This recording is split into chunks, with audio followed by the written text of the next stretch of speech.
Like your dad is a professional schmoozer.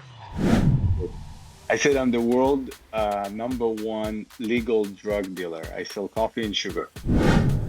I hope that American immigration don't listen to this podcast, but for the first year I was illegal construction worker, and right away in Vegas I knew something. This is the city I want to be. Those big hotels, those big restaurants, those big casinos. That was the place I wanted to be. I don't care if I had 20 more billions in the bank. I would still have the same day I had today.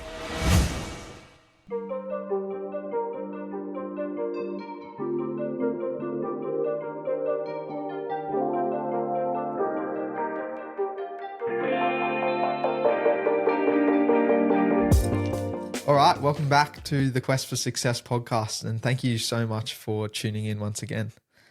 We have a special guest, Elad Assayag. He's one of my cohorts from OPM, Harvard Business School course that I'm doing. And I had the privilege in the same living group last year with Elad, so I know Elad quite well. Thank you, Elad, for joining us. Yeah, of course. I'm happy to be here. So, Elad, this whole conversation is all about success. And so I think there's a critical question which we need to ask you to kind of get the lay of the land. And that question is, what does success mean to you? So this is a funny question coming from the two of you, and I'll explain to you in a second why. And I heard that a few years ago, and I really think that's the perfect definition of success. Um, it's when you get older and your kids still want to hang out with you. And Absolutely. the fact that the two of you managed to do this thing together, that's the definition of success. So that means you did well, you had time for your family, you still been a cool guy, you still been amazing, you had taken care of your family, spend time with your wife, spend time with your kids, spend time with your business. The fact that you guys are doing what you're doing right now as father and son, that's the definition of success to me. Um, you can't really measure it with money. I've been privileged to see very, very rich people, and I've always seen someone richer. I've seen people with big company, there's always someone bigger. I've seen someone that been, created stuff, and then I've seen people created more. There's no definition, it's everyone looking at how they define it. It's like how many Ferraris you have in your garage. That doesn't represent anything. What you guys are doing, this is success to me. This is my kids are still young, so I hope one day I get to do. I enjoy doing. They want to go to the pool now, so they're young. They want to hang out and do young kids fun stuff. But as long as I find time to do it with them, and then when they get older, if I can still do that, then I think I won the race. Yeah, that's awesome. And so for you, it's more about family connection, still being connected and having strong relationships. Is that what success means? It's a big part of it. Yeah, it's a big part of it. Going to work and seeing the employees like able to come and talk to you about their family and still want to talk to you, and you kind of know as much as you can about them. That's a part of success to me. The business is rolling, everything is fine, you're making money, but it's all about connections. And the most important to me is the family, and then friends, and then the list goes on and on and on and on. The fact that I'm here with you guys, this is success. That means that like uh, we left a good impression on each other and wanted to be in each other's future. That's success. That's what is success to me. Thank you, Elad. It's interesting. You use us to define your success, and um, I'm very humble. How you describe that. Absolutely, I totally agree with you. End of the day, what matters, it's your relationships, right? Your family, your close friends. So I consider you as one of my closest friends from Harvard, because we had quite a great time together last session, 3 weeks together, I guess, and got to know each other quite well. So, Elad, if I don't want to do injustice to explain what you do, and I want you to take us through who's Elad and what's he's doing right now. Um, it's funny. My how did my wife said to my daughter the other day, we were talking about it. We were just like hanging out and like your dad is a professional schmoozer. It's it's not a skill or a company that we can pass along. And then my daughter was asking, was like, okay, but what's a schmoozer? And I didn't have an answer for her. It's like, I don't know, someone that gets stuff done. Um, I basically build restaurants and, you know, I've been in the hospitality industry since I'm 14. First job when I was 14, I used to make coffee in the train station in Israel in a little coffee shop. Wake up at 4:30 in the morning, be at work at 5, then finish my day. Then I moved to United States. I worked as a bartender for a few years. I've been in Vegas for the last 24 years, and then slowly move into management in the hotels. And after that, I opened a consulting company. I used to help people just like start businesses or expand businesses based on my experience I got with those hotels. And in the last probably 12 years, I start taking equity in some of the projects I'm doing. So, what do I do exactly? I'm in the hospitality industry, but I'm the one behind the scene to make sure whoever wants to open a business, I kill all the background noise. So opening a business is hard enough, especially in this industry, which involved a lot of like artists and creative people and chefs. So I move all that background noise to make sure they can come up and have as successful business as they can. And like I said, throughout the time, I become like a partner with them. What are the main restaurants that you're talking about? I know you got a few in Vegas and a few in Miami, and yeah, can you please Yeah. share some of the names?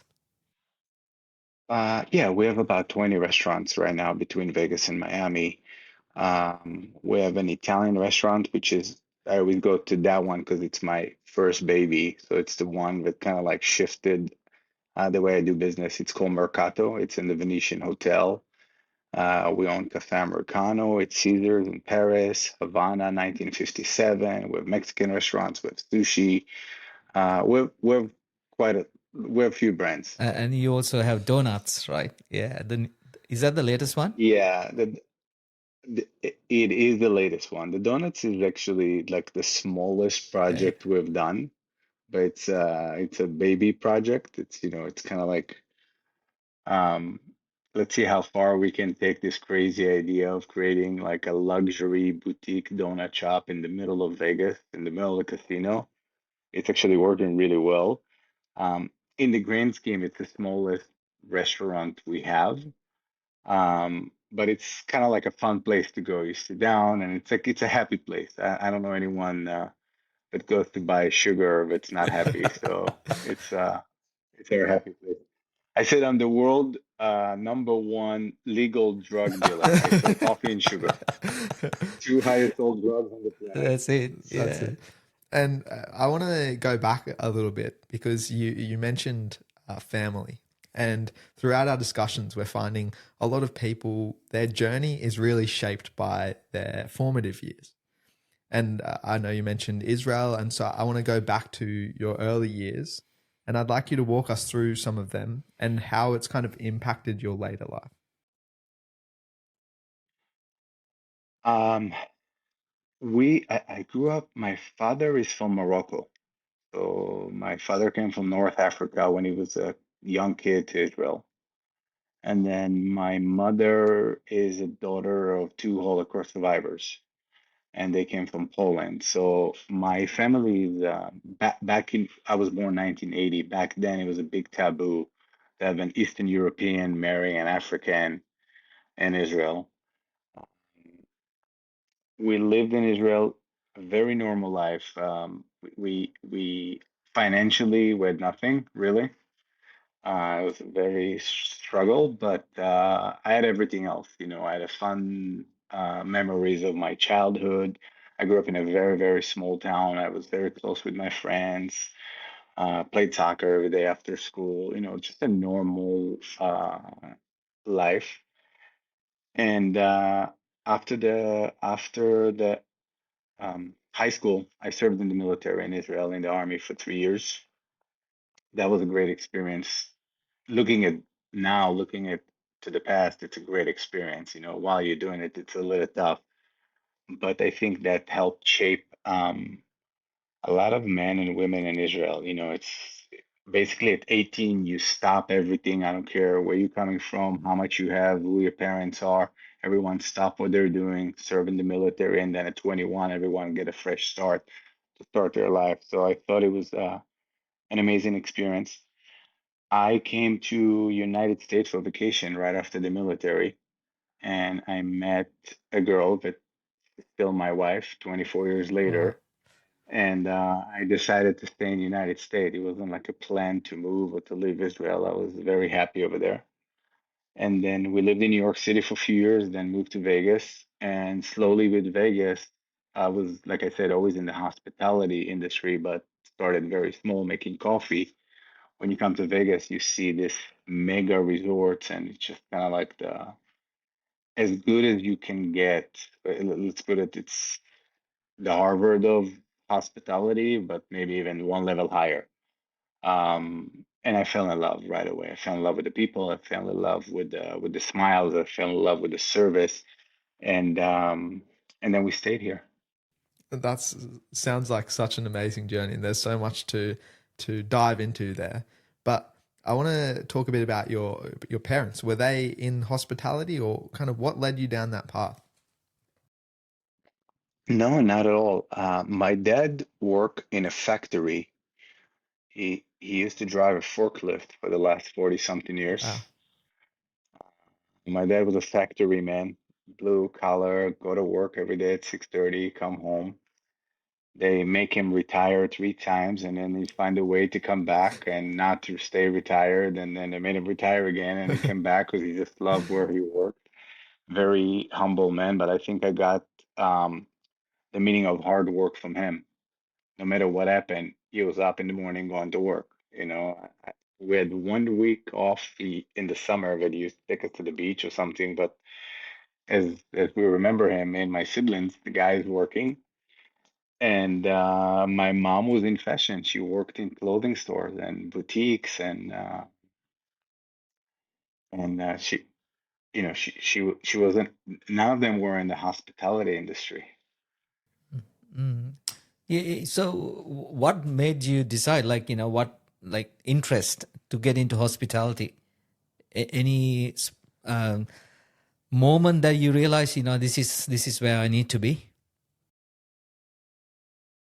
Yes, I'm a just like you. I love people.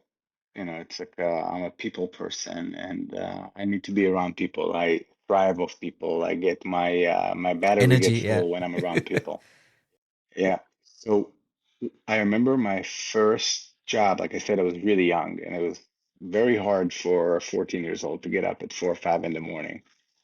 Uh, but I think the first thank you and a smile, I was like, wow, this is right away.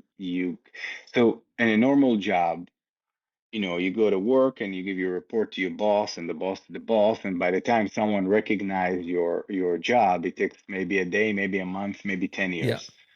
Here, within seconds, you get a smile and a thank you. So I was like, this is cool. I can enjoy this. And it kept on going. And the more friendly you are and the better job you do, the more recognition you get right away.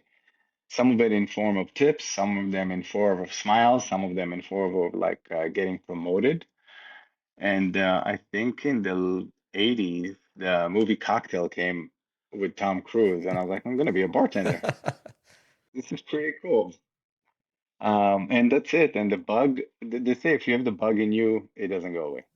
That's interesting. Yeah. Sorry to interrupt. I just wanted to jump on quickly and say a massive thank you for all of the support so far. But I also wanted to ask a favor of you guys. We want this podcast to reach as many people as possible so that we can share all of the incredible learnings that we've had so far. But in order for us to do that, we need to grow our following to beat the algorithms. But the good news is, however, there is one simple thing that you can do to help us reach that goal. So I ask you if you could please follow or subscribe to us on whatever channel you're listening to this on. It'll help us grow the channel, which means we can get on bigger and better guests for you guys. And with that, back to the episode. And so once you came to the US and you fell in love with it here, what was the first in? Like, where did you start in your hospitality journey in the US? Well, I hope the American immigration don't listen to this podcast, but for the first year, I was illegal construction worker. I was making $7 an hour, Wow. then $9 an hour doing construction in New York. My wife used to design clothes back then for DKNY and Calvin Klein, and I show up like old Dusty. I used to make $243 a week, and it exactly was enough for one dinner.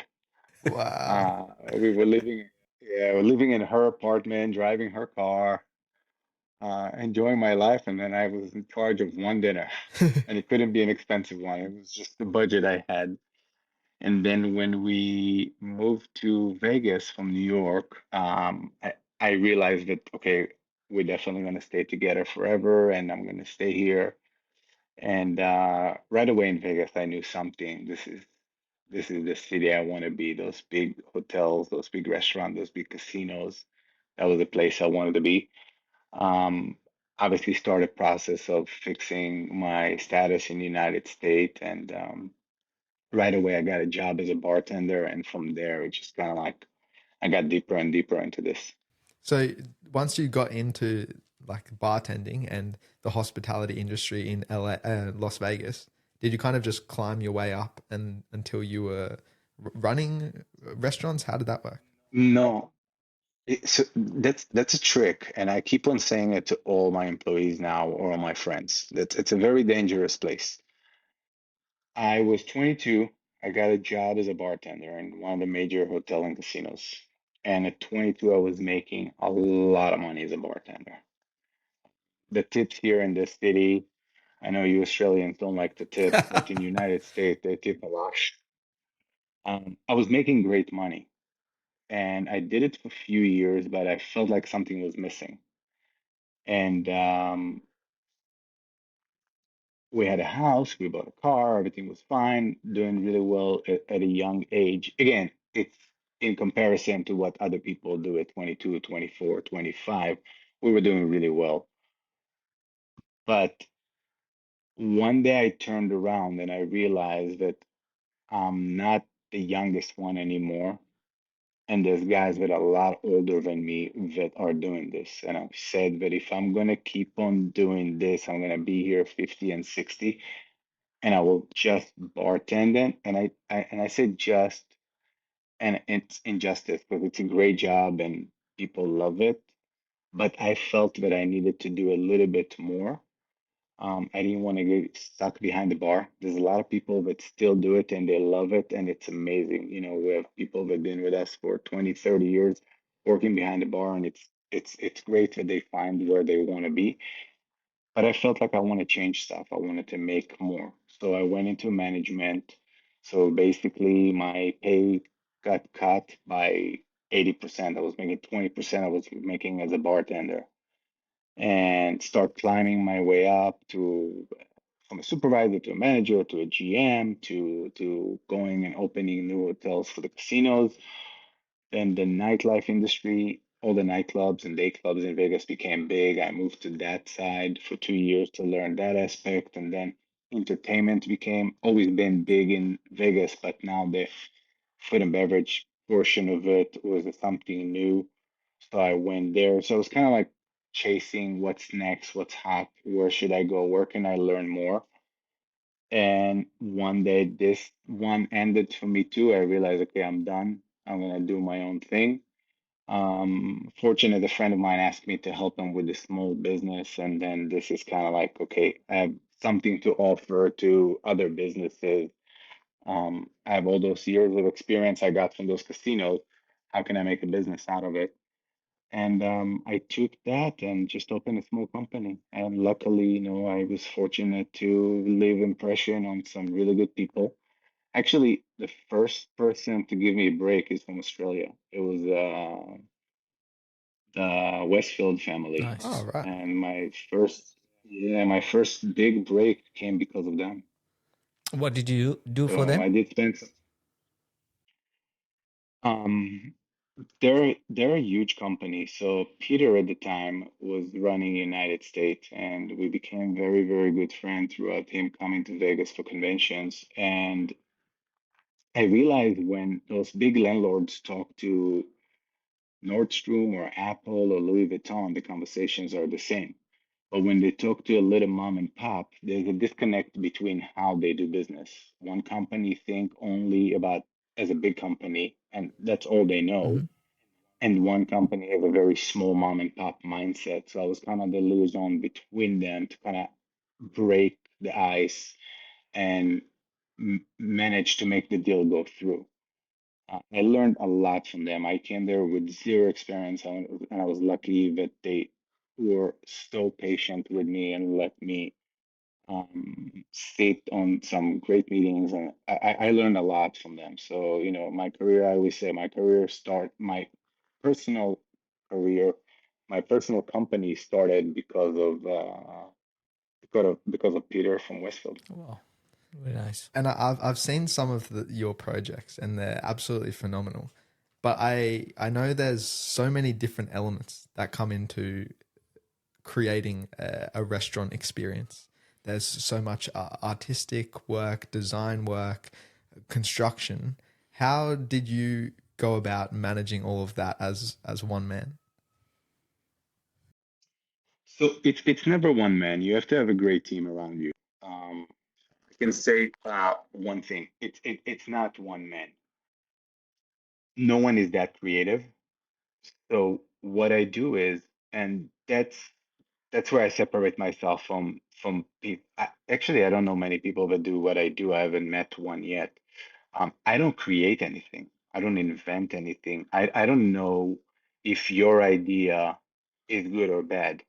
Um, I have chef or designers or concept guys come to me and tell me, "Oh, I'm going to make this Italian restaurant or this sushi or this Indian food or I want to open a Sri Lankan food restaurant." Okay, I'm not the one to say what's the next hot concept will be. I don't know. I'm not the one to say this is a cool design, this is not a cool design. What I do is I take those guys' ideas and bring it to a business plan. So the chef only care about the food. Hmm. The designer only care about the design. The investors only care about money. The landlord only care. Everyone have their own. They look at it from their selfish Absolutely. point of Yeah. view. They want to know that they're do. So I'm the one that like, okay, guys, this is exactly is the happy medium. This is where we're gonna make money. This is what's gonna be successful. Chef, you have too many dishes in your menu that's not going to work. Landlord, you're asking too much from this concept. Investor, this is when you're going to make your money. I bring it together. Designers want to design the best restaurants on the planet. I hire the best designer. I hire the best contractors. I hire the best chefs to the project. Hmm.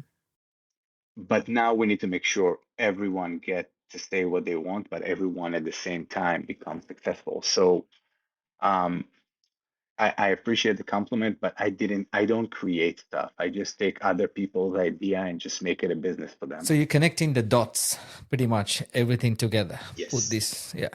Hmm. Mm-hmm. Yeah. And you talked a lot about, you bring the business plan to the creative ideas. Do you have any formative training in business, or is it just something you learned throughout your experiences? No, you can ask your dad. I fake it every morning and then see what happened in the end of the You day. fake it well, man. No, I don't. So I did not go to school, but I was privileged to work in the best hotels in the world and the best restaurants in the world. So I get to see what works, what doesn't work. And again, I hire the best people when it comes to financing. So I rather make a lot less money, but know the project will do perfectly because I surround myself with the best people, and that way we can make. I rather make 20 projects that I have a small equity in it than just trying to make one project that I have the most equity in it. So everyone takes a little piece of their pie, but we can create a lot more and make it really, really good. So I keep on saying, when you negotiate a deal, get the best lawyer you can afford. I can read contracts really well, but I'm not a lawyer. Hmm. So I hire the best lawyers. And then when it comes to business plans, I really know where to look at, but I'm not a CFO. I'm not a numbers guy. So I try to get the best one. And then on and on, the best architect, the best designer, the best chef. I use the best furniture company. People tell me like, oh, this chair is $120. I'm like, okay, but this chair will be broken in 5 months. You need a chair that can handle 8 hours every day of sitting for the next 10 years. So it's those little things that people that we put together. Yeah, that's amazing. I mean, we can talk about quite a lot on what you're doing and what you learn through your experience. But I'm really curious, Elad. I just want to take you back all the way to that holiday that you came from Israel to US and meeting your partner. Can you take us through, like, because as I said, I'm very curious what I just want to know that story. I want to know your connection. Yeah, Yeah. please. So when I was 18, I was in New York for a little vacation. I have family in New York. My grandparents from my mom's side after the Holocaust split. Some went to France, some came to United States, some went to Israel. So I always had a great uncle that living in New York. So I came to visit him when I was 18, and I said when I finished the military, I come again because his kids more or less my age, and we got along well.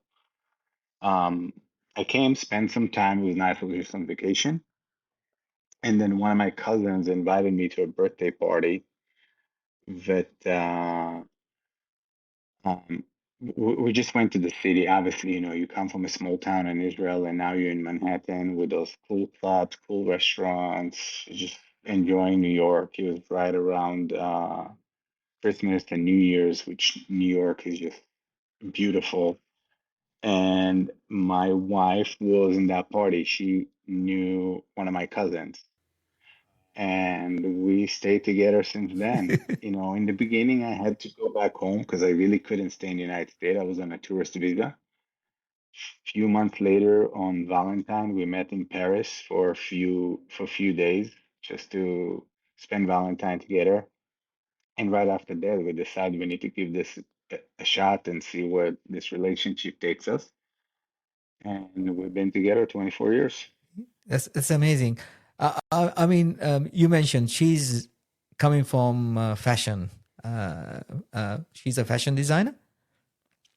What's her background? Not Yeah. anymore. So she was, yeah, she was in fashion for a long time. She worked for really good fashion companies. Then when we moved to Vegas, she opened her own boutique. And then the big financial crisis of 2008 closed a lot of businesses here. And then she went back to work for Adidas and other companies. And what she's doing is amazing to me too, because she used to run so many stores. She had hundreds of employees in each store, and she realized that her best talent is growing and developing people. So she decided right at COVID that she doesn't want to work for a corporate company anymore. And she kind of wrote a 12 course, let's call it a book or a program, to help develop and enrich women that are stuck and don't know what's the next move in their career, what's the next move in their professional life.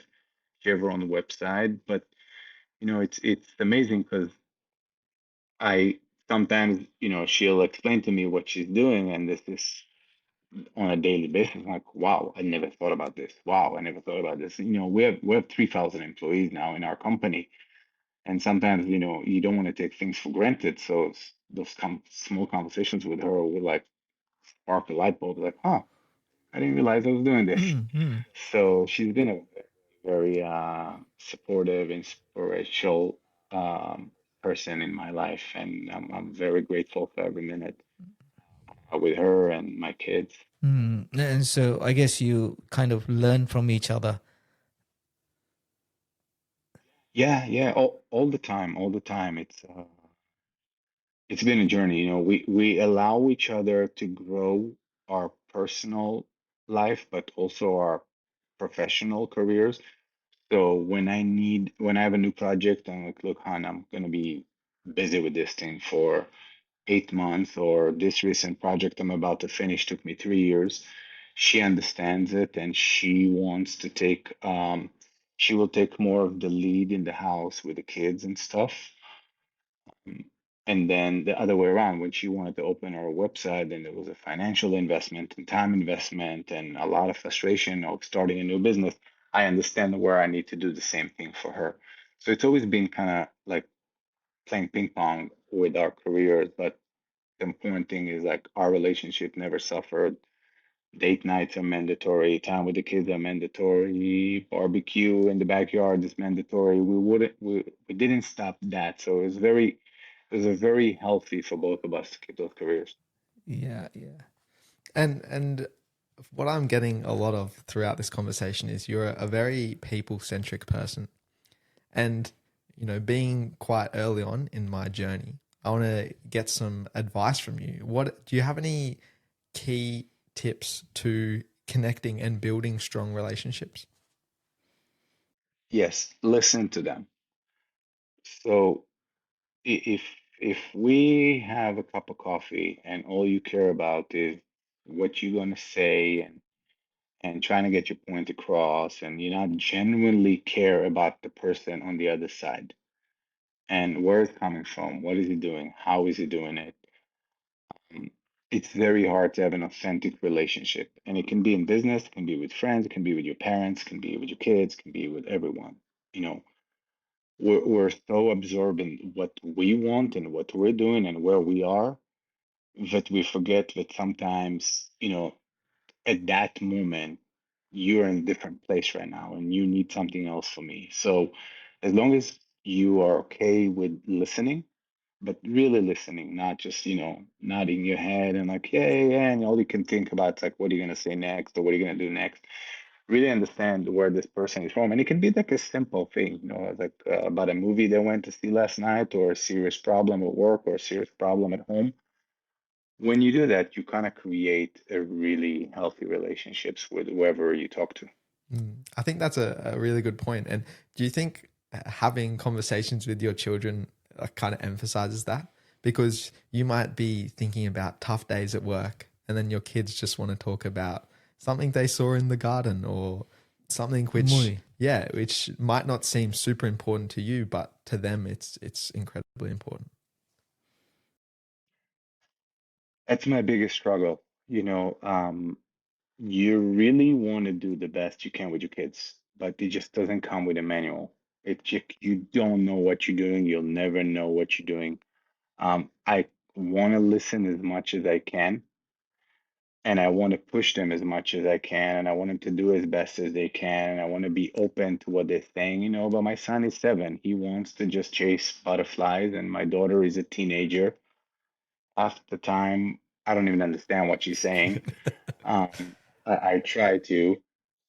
I'm there for them, but there's always a struggle, because they're your kids and you love them and you just want them to do amazing right now. You want them to do the best right now, and you don't have patience, or you don't want them to make mistakes, but they have to make mistakes. It's the only way to grow. They have to make mistakes. I'm trying to help, and sometimes it's good, sometimes it's bad, sometimes I'm the good guy, sometimes I'm the bad guy. um, we have a very open relationship with them, so we can talk about everything, and we're trying to be there for them as much as we can. But it's hard. Kids are hard, It's till we get to like an older age, it's you shaping their personality. You help them doing it, and it's difficult, especially those days with all those phones and TV and YouTube and Instagram and all the craziness in the world. Yeah, for You sure. you don't know what's the right. Yeah, it's some days it's like tough, but you be there for them, and they know we love them, and I'll do anything for them, and I think that's the most important thing. Absolutely. Absolutely. And is there any lessons from your life that you're trying to leave for your children as well, or impart on your children? Yeah. Oh, it's yeah, okay. Yesterday I went to the gym with my daughter. She enjoyed going to the gym with me, and I told her you have to finish those 4 sets. I don't care what weight you put on, how fast you're going, but you have to finish your workout. We came here, you're gonna finish your workout. You can have um the minimum impact, but you're gonna finish this workout. But this relate to we grew up that we had to get it done. If not, we'll have nowhere to sleep, nowhere to eat, nothing to do. We're so fortunate, and it's the same thing with your dad. We grew up very similar. We're fortunate that you guys don't have to go through this, and you don't have to hustle so hard, and you don't have to struggle so hard, but you do, because you can't live on my success or his success or someone else's success.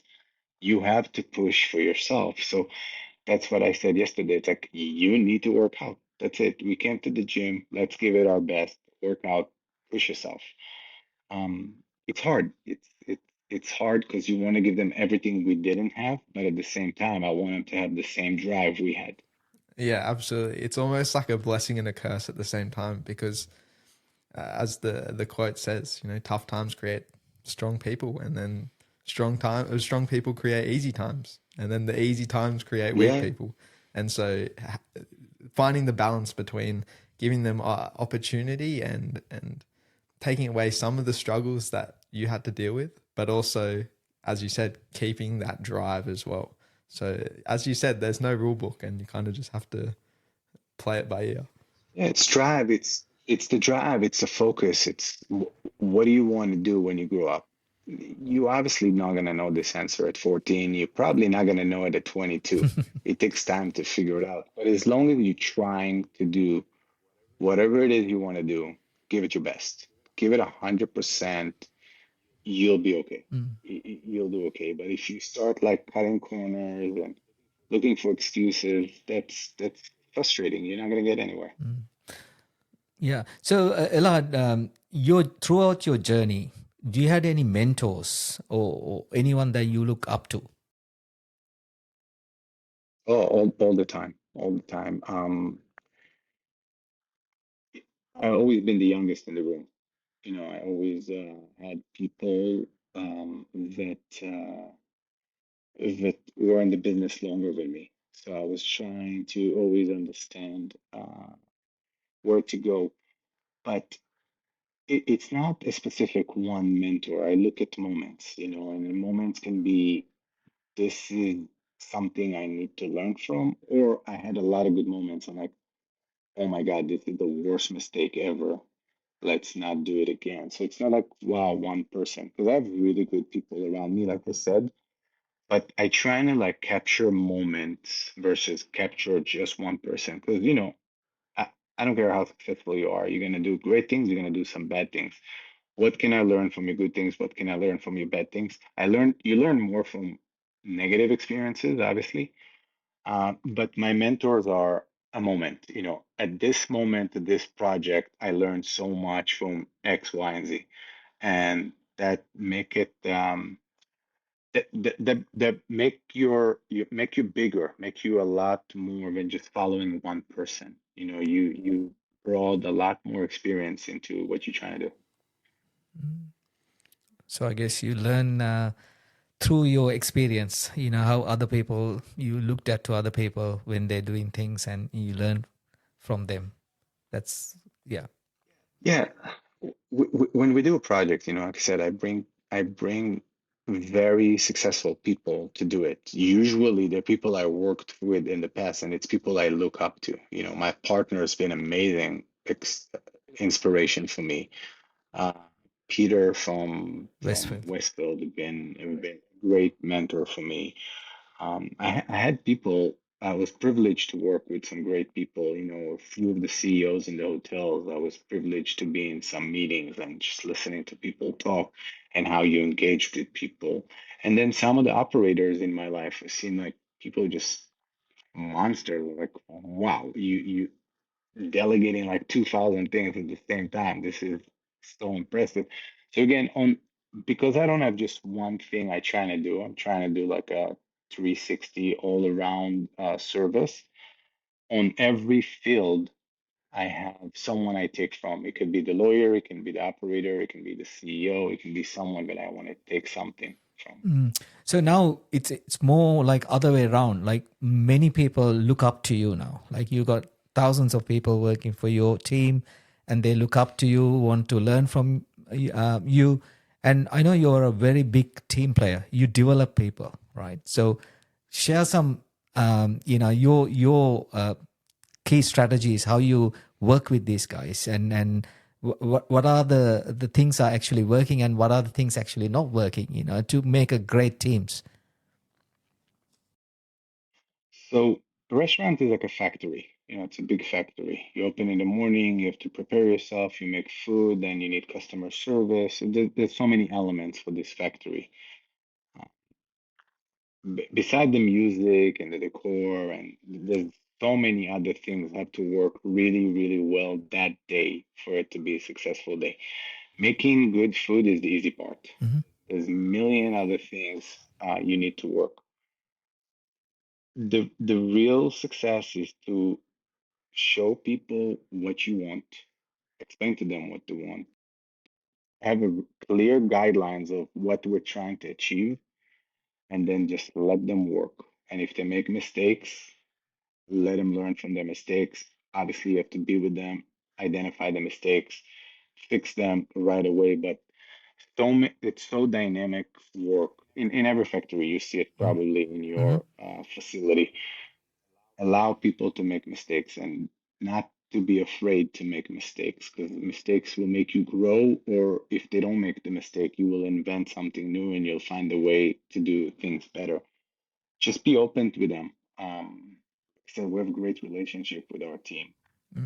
You know, as long as they know what we want, we delegate and allow them to do their job and all the way down. Hmm. Hmm. Yeah. Yeah, I think that's a really good point that you made there. It's almost like you kind of set the vision, and then you allow people to have the agency to execute that vision however they see fit. And that almost motivates people as well because then they have a sense of responsibility and ownership over the execution of whatever they're delivering.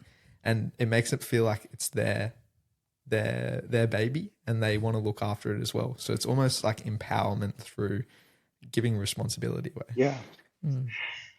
I have to because we deal with really thousands of people a day. You know, we serve thousands of people every day, and most people have different needs. You know, some people want this, some people want that. There's different service. They come from different countries. Um, as long as the core is the same, we allow people to be creative. We allow people to have their personality. It's not like like a car manufacturer factory when you come and you do the same thing over and over. We cook the same thing over and over, but the way we deliver it, the way we engage with our customers is very specific to whoever is working that day. I can't tell them how to, everyone have to smile and say good morning, but people have different personalities and we allow them to express their personalities. And, you know, it's very seasonal, you know, it can be different food in different season or different drinks or holidays. So I have to allow our chefs to get creative. We can't keep it boring for them. I mean, it's the worst thing for a hospitality company. It's when the team become bored, then the customers will be bored. So, you know, we constantly doing things, new things. But like I said, as long as, you know, if you have a taco shop, the chef doesn't start making sushi, we're good. As long as as long as we make new cool Yeah. tacos, then we're cool. Now the food costs have to be X. As long as he's not like start spending crazy money, we're good. Yeah, yeah. So, we allow them to explore. Yeah, yeah, and that's right. I always tell my team as well. I mean, no point hiring smarter people and then you tell them what to do, right? So you want bring them to bring their creativity. Their everyone's got strengths, right? Unless you let them shine and try to do their own thing, you're not going to get the best out of these people. So just as a leader, I guess you're doing the same. We need our role is to empower them, get them the best out of, Yeah. yeah, makes sense. You can only do X amount of things a day. If you want to do 10 more, now you need 10 strong people. And you're only as good as how strong your people are. Absolutely. Train them well, treat them well, they'll produce as much as they can. And in my industry, also the biggest compliment is when people leave us for bigger, or let's call it better or more luxury restaurants. People ask me, you're not mad? I'm like, no. If they would go work for McDonald's, I would be very upset. But if this is new restaurant in this luxury hotel open and they're stealing all my employees, it's the biggest compliment. It means I'm a good school and a good place for them.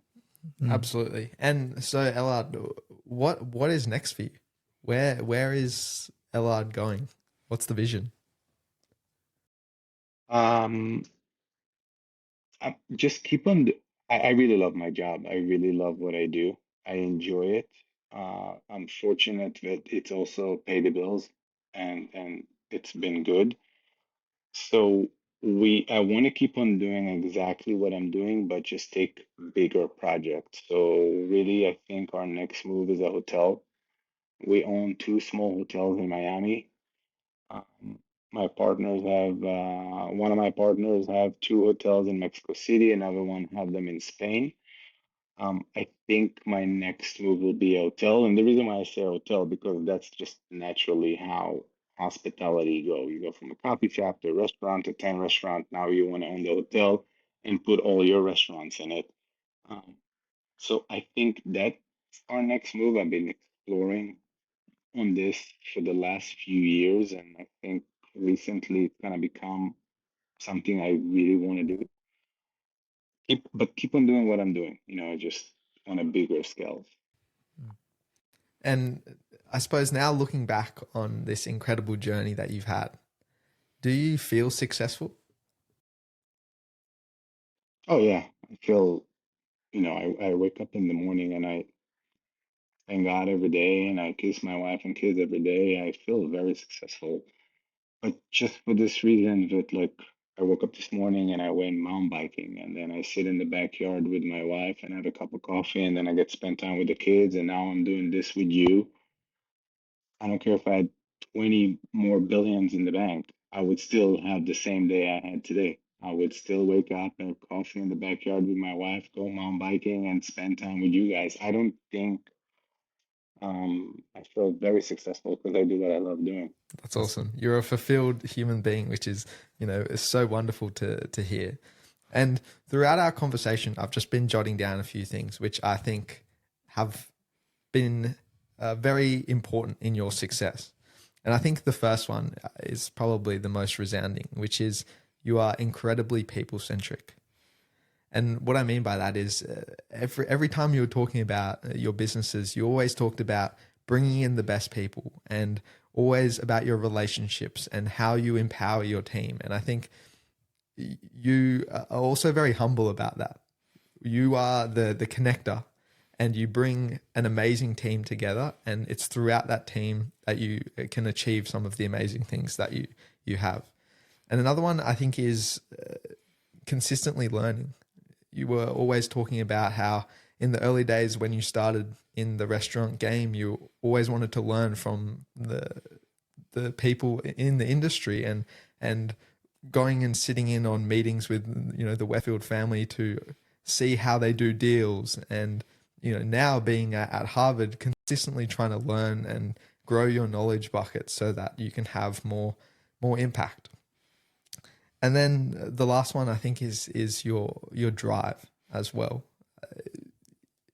you are always trying to excel at what you're doing. And there's clearly so much hard work that's gone on in the background to get from serving coffee in Israel to now being where you are today, running so many restaurants and the amazing projects that you've done. And I'm so glad that that's something you're trying to instill in your children as well.